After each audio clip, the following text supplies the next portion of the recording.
Hello friends, ಇವತ್ತಿನ ಸಂಚಿಕೆಯಲ್ಲಿ ಏನಾಯಿತು ಅಂತ ನೋಡ್ಕೊಂಡು ಬರೋಣ ಬನ್ನಿ. ಇಷ್ಟಕ್ಕೂ ಕಿಡ್ನಾಪ್ ಮಾಡೋ ಕೆಟ್ಟ ಬುದ್ಧಿ ಇರೋದು ನೀವು ಬೆಳೆಸಿದಿರಲ್ಲ ನಿಮ್ಮ ಮಗ. ಅವನಿಗೆ ದ್ವೇಷನ ತುಂಬಿ ಕೆಟ್ಟದನ್ನು ಕಲಿಸಿದಿರ ಅವನಿಗೆ. ಅದಕ್ಕೆ ಅನ್ಯಾಯನೇ ಅಭ್ಯಾಸ ಮಾಡ್ಕೊಂಡಿದ್ದಾನೆ ಅವನು. ಆದರೆ ನಮ್ಮನೇಲಿ ಹಾಗಲ್ಲ, ಒಳ್ಳೆಯದನ್ನೇ ಹೇಳ್ಕೊಟ್ಟಿದ್ದಾರೆ. ಕೆಟ್ಟದಿಂದ ದೂರ ಇರಿ ಅಂತಲೂ ಹೇಳ್ಕೊಟ್ಟಿದ್ದಾರೆ. ನಮ್ಮನೇಲಿ ಎಲ್ರಿಗೂ ರಕ್ತದ ಕಣಕಣದಲ್ಲೂ ಸಂಸ್ಕಾರನೇ ತುಂಬಿಸಿ ಬೆಳೆಸಿದ್ದಾರೆ ಮಾವ.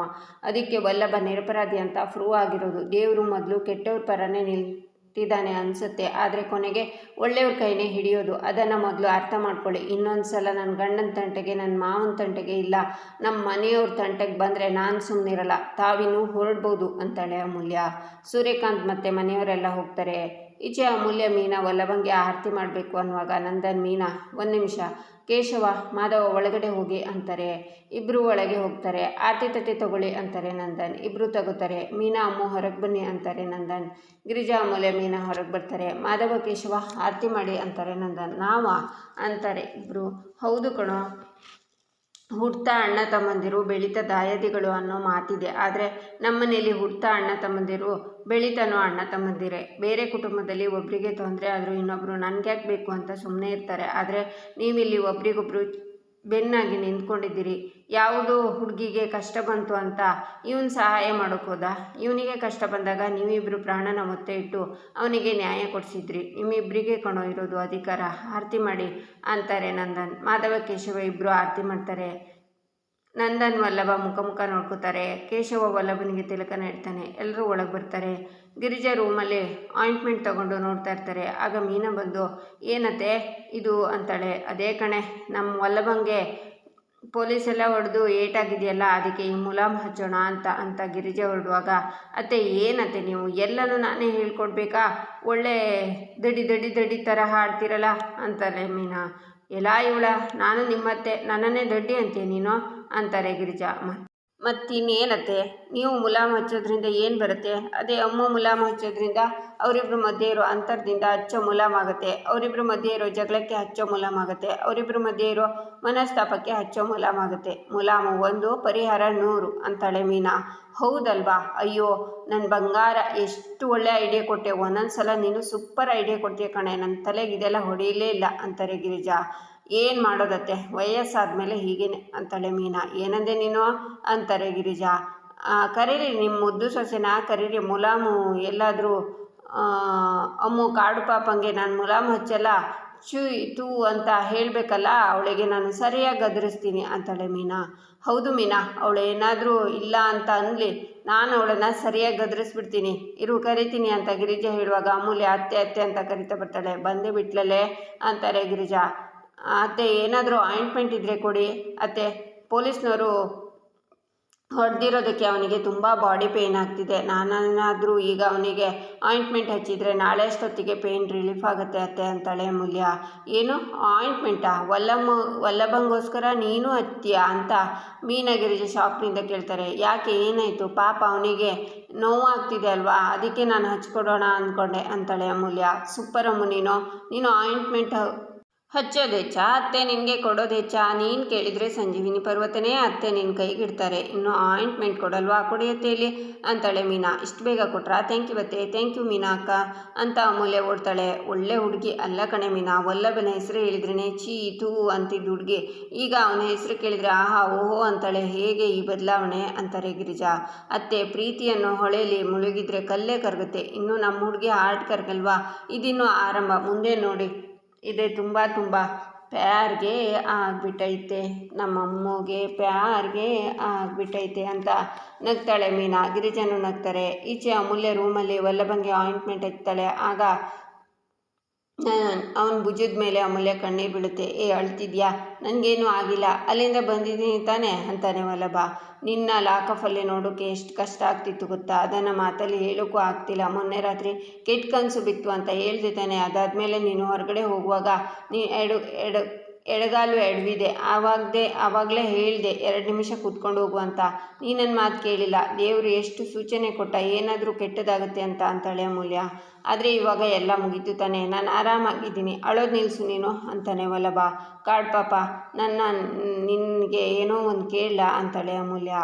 ಏನೇ ಕೇಳೋದು? ದುಡ್ಡೇನಾದರೂ ಬೇಕಿತ್ತಾ? ನನ್ನ ಹತ್ರ ದುಡ್ಡಿಲ್ಲ, ಖಾಲಿಯಾಗಿ ಹೋಗಿದೆ. ಕಣೆ, ನನ್ನ ಕೈಲಿಂದ ಈಗ 200 ರೂಪಾಯಿ ಕೊಡ್ಬೋದು ಅಷ್ಟೇ ಅಂತಾನೆ ವಲ್ಲಭ.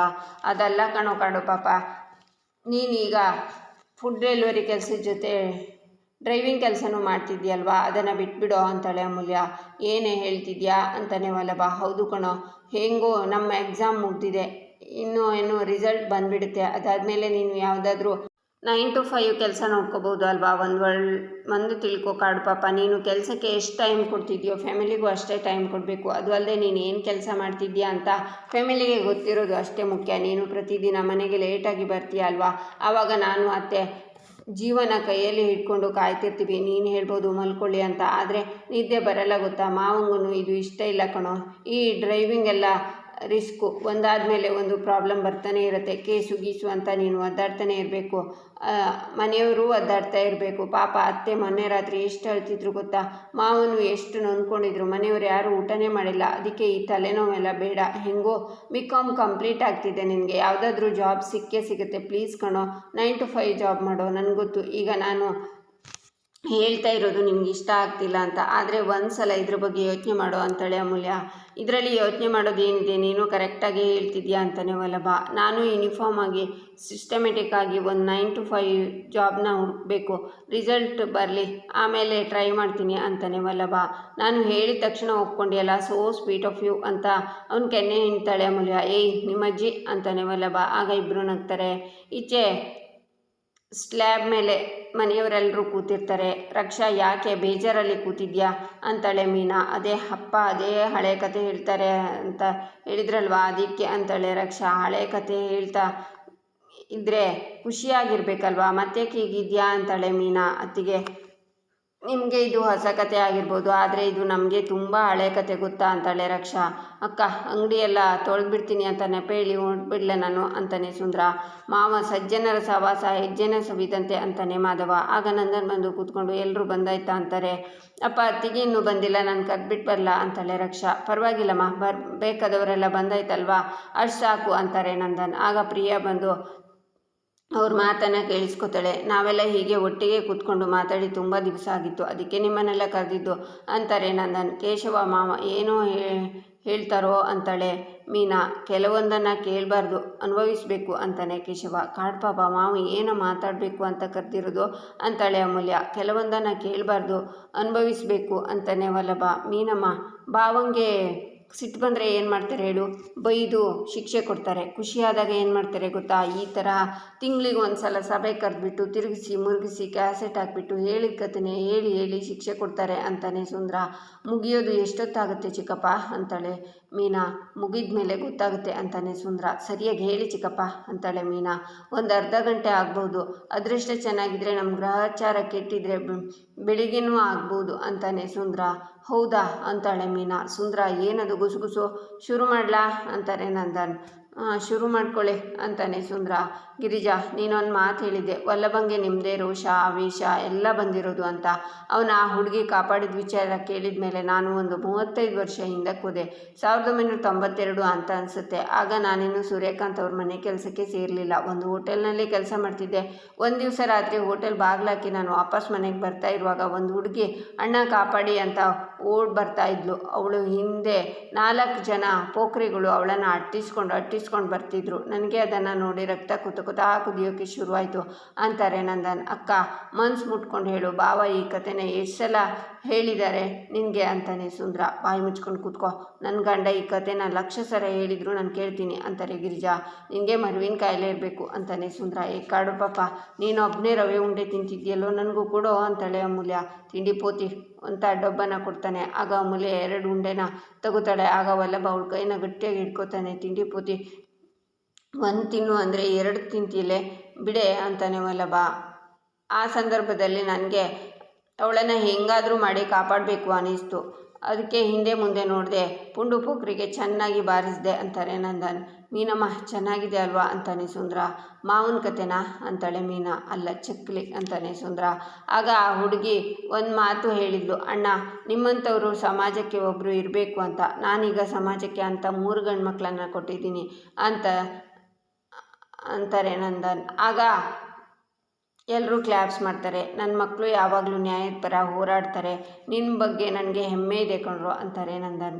ಬಾಬಾ ಕತೆ ಮುಗಿತಲ್ವಾ, ಎಲ್ಲರೂ ಮಲ್ಗೋಕೆ ಹೋಗೋದಲ್ವಾ ಅಂತಾನೆ ಸುಂದ್ರ ಕೂತ್ಕೋ ಸುಮ್ಮನೆ ಅಂತಾರೆ ನಂದನ್. ಆ ಭಗವಂತ ನಮ್ಮನ್ನೆಲ್ಲ ಜೀವನ ಅನ್ನೋ ರಣರಂಗಕ್ಕೆ ತಳ್ಳಿಬಿಟ್ಟಿದ್ದಾನೆ. ಜೀವನ ಅನ್ನೋದು ಯುದ್ಧ ಇದ್ದ ಹಾಗೆ ಅಂತಾರೆ ನಂದನ್. ಅಯ್ಯಯ್ಯೋ ಮಾವ ಜೀವನದ ಟಾಪಿಕ್ ಎತ್ಕೊಂಡ್ರು ಅಂದರೆ ಬೆಳಕು ಹರಿದ್ಬಿಡುತ್ತಷ್ಟೇ ಅಂತಾನೆ ಸುಂದ್ರ. ಬಾವ ಜೀವನ ಅಂತಲೇ ಯಾಕೆ ಅಂತೀರಾ ಅಂತಾನೆ ಸುಂದ್ರ. ಸುಮ್ಮನೆ ಕೂತ್ಕೋ ಅಂತಾರೆ ಗಿರಿಜಾ. ನಮ್ಮನೇಲಿರೋ ಒಗ್ಗಟ್ಟು, ನಮ್ಮಲ್ಲಿರೋ ಛಲ, ನಮ್ಮಲ್ಲಿರೋ ಒಳ್ಳೆತನ, ವಲ್ಲಭ ಆ ಹುಡುಗಿನ ನಾನು ಯಾಕೆ ಕಾಪಾಡಬೇಕು ಅಂತ ಸುಮ್ಮನೆ ಇದ್ದಿದ್ರೆ ಇವತ್ತು ಆ ಹುಡುಗಿ ಜೀವನ ಏನಾಗ್ತಿತ್ತೋ ಏನೋ. ಆದರೆ ಅವನು ಹಾಗೆ ಮಾಡಲಿಲ್ಲ. ಆ ಇಬ್ಬರ ಜೊತೆ ಹೋರಾಡಿ ಅವಳನ್ನು ಉಳಿಸ್ದ. ವಲ್ಲಭ ನಿನ್ನ ಮೆಚ್ಕೊಂಡೆ ಕಣೋ ಅಂತಾರೆ ನಂದನ್. ಎಲ್ಲರೂ ಕ್ಲಾಪ್ಸ್ ಮಾಡ್ತಾರೆ. ಪ್ರಿಯಾ ಮಾತ್ರ ದೂರ ನಿಂತ್ಕೊಂಡು ಇವ್ರ ಮಾತನ್ನು ಕೇಳಿಸ್ಕೊತಿರ್ತಾಳೆ. ಎಲ್ಲರ ಮನೆಗಳಲ್ಲಿ ನೋಡಿದ್ದೀನಿ, ಅಣ್ಣ ತಮ್ಮಂದಿರು ಜೊತೆಗಿದ್ರು ಮದುವೆ ಆದಮೇಲೆ ತಾವಾಯಿತು ತಮ್ಮ ಹೆಂಡತಿ ಆಯಿತು ಅಂತ ಅವ್ರು ಆರಾಮಾಗಿರ್ತಾರೆ. ಆದರೆ ನಮ್ಮನೆ ಅದಕ್ಕೆ ಅಪವಾದ.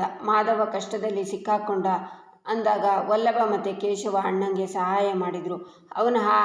ಅವನಿಗಾಗೋ ಮುಜುಗರನ ತಪ್ಪಿಸಿದ್ರು. ಅದೇ ವಲ್ಲಭ ಕಷ್ಟಕ್ಕೆ ಸಿಕ್ಕಾಕೊಂಡಾಗ ಹೋರಾಟ ಮಾಡಿ ಅವನ ಮೇಲಿರೋ ಕಳಂಕನ ಅಳಸಾಕಿದ್ರು ಕೇಶವ ಮತ್ತು ಮಾಧವ. ಎಂಥ ಸಂಸ್ಕಾರವಂತ ಮಕ್ಕಳು ಮಾಧವ ಕೇಶವ. ಮೆಚ್ಚಿದೆ ಕಣ್ರು ಅಂತಾರೆ ನಂದನ್. ಎಲ್ಲರೂ ಕ್ಲಾಪ್ಸ್ ಮಾಡ್ತಾರೆ.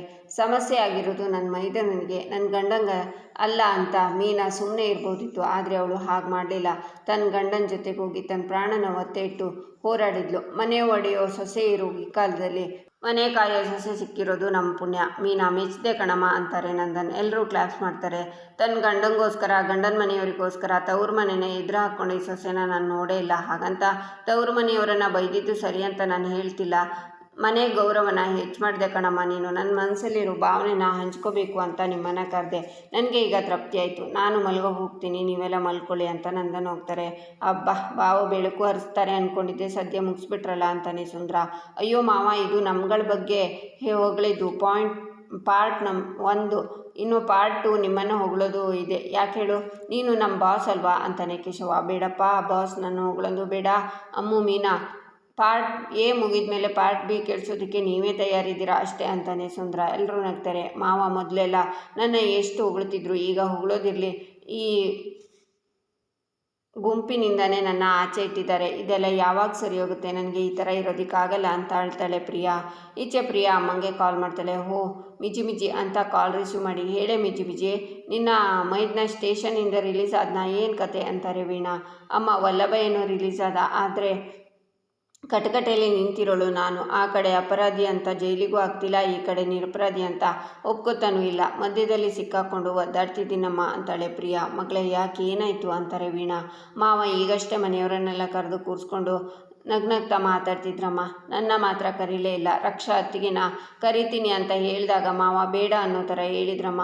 ನನಗಂತೂ ತುಂಬ ನೋವಾಯ್ತಮ್ಮ. ನಾನು ಈ ಮನೇಲಿ ಒಂದು ಗುಂಪಿಗೆ ಸೇರದ ಪದ ಆಗಿಬಿಟ್ಟಿದ್ದೀನಿ ಅಂತಾಳೆ ಪ್ರಿಯಾ. ಮಗಳೇ ನಿಜ ಹೇಳಬೇಕು ಅಂದರೆ ಇದಕ್ಕೆಲ್ಲ ನೀನೇ ಕಾರಣ ಅಂತಾರೆ ವೀಣಾ. ಈಚೆ ನಂದನ್ ಬಂದು ಸೋಫಾ ಮೇಲೆ ಕೂತ್ಕೊಂಡು ಕಾಫಿ ತಗೊಂಡು ಬಾ ಗಿರಿಜಾ ಅಂತಾರೆ. ಆಗ ಗಿರಿಜಾ ಕಾಫಿ ತರೋಕೆ ಹೊರಡುವಾಗ, ಗಿರಿಜಾ ಕಾಫಿ ಇಲ್ಲೇ ಇದೆ ಅಂತಾರೆ ನಂದನ್. ಅದು ನನಗೆ ಅರ್ಥ ಆಗ್ತಿಲ್ಲ ಅಂತಾರೆ ಗಿರಿಜಾ. ಮಾವ ಕಾಫಿ ಕುಡೀರಿ ಮಾವ, ದಯವಿಟ್ಟು ನನ್ನ ಕ್ಷಮಿಸಿ ಮಾವ, ಇನ್ನು ಎಷ್ಟು ದಿನ ಅಂತ ನನ್ನ ಹತ್ರ ಮಾತಾಡದೇ ಇರ್ತೀರ ಮಾವ ಅಂತ ಪ್ರಿಯಾ ಹೇಳುವಾಗ ನಂದನ್ ಎದ್ದೋಗ್ತಾರೆ. ಗಿರಿಜಾನು ಹೋಗ್ತಾರೆ. ಅಕ್ಕ ನೀವು ಯಾಕೆ ಯೋಚನೆ ಮಾಡ್ತಿದ್ದೀರಾ, ಅತ್ತೆ ಮಾವ ನಿಮ್ಮ ಹತ್ರ ಮಾತಾಡೋ ಹಾಗೆ ನಾವು ಮಾಡ್ತೀವಿ ಅಂತಾಳೆ ಅಮೂಲ್ಯ. ಮಾವ ನಿಮ್ಮ ಹತ್ರ ಮಾತಾಡದೆ ಅತ್ತಿಗೆ ಇನ್ನೂ ದಾರಿಗೆ ಬರ್ತಾರೆ, ಓಕೆನಾ, ಇದಕ್ಕೆ ಹೆಸರು ಆಪರೇಷನ್ ಮಾವ ಅಂತಾಳೆ ಮೀನಾ. ಇಲ್ಲಿಗೆ ಈ ಸಂಚಿಕೆ ಮುಕ್ತಾಯವಾಗುತ್ತೆ. ಮುಂದಿನ ಸಂಚಿಕೆಗಾಗಿ ನಮ್ಮ ಚಾನಲನ್ನು ನೋಡಿ, ಸಬ್ಸ್ಕ್ರೈಬ್ ಮಾಡಿ, ಲೈಕ್ ಮಾಡಿ, ಸಪೋರ್ಟ್ ಮಾಡೋದನ್ನು ಮರಿಬೇಡಿ.